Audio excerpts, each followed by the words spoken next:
Assalamu aleykum hörmətli izləyicilər. Bu günləri sizlərə arıqlamaq üçün hərəkətlər göstərəcəm. Öncədən xatırlatma eləmək istəyirəm ki, bildiyiniz kimi köklük elə bir çox xəstəliklərin əsas səbəbidir. Onurğaya artıq yük salır, protruzya yırtıqların əmələ gəlməsinə səbəb olan elə köklükdür, artıq çəkidir. Qığırdaqların yeyilməsinə səbəb olan da elə çox vaxt artıq çəki olur.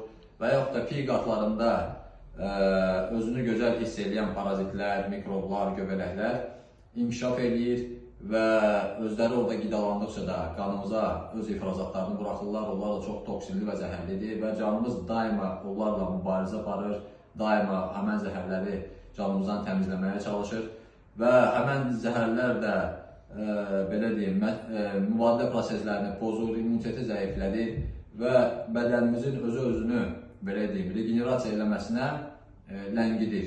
Yəni təzələməsinə, təmizləməyini ləngidir. Ona görə piy qatlarını aradan qaldırmaq üçün, əritmək üçün sizə indi hərəkətləri göstərəcəm və sonra da eyni zamanda hansı diyetaya riayət edəsək və nələr qəbul edəsək, o piy qatları daha tez əriməyə başlayar. Onları da sizə izah edəcəm. İndi sizlərə hərəkətləri göstərirəm. Hərəkətlərin adını sizə deyəcəm, belə deyim, hərəkətlərin adını daha doğrusu adlandırmışıq. Optimal 8'lik. Bu 8 hərəkət həm yaşlılar üçün, həm cavanlar üçün çox əlverişlidir.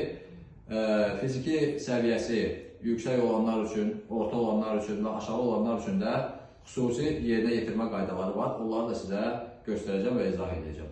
İndi keçək hərəkətlərimizə.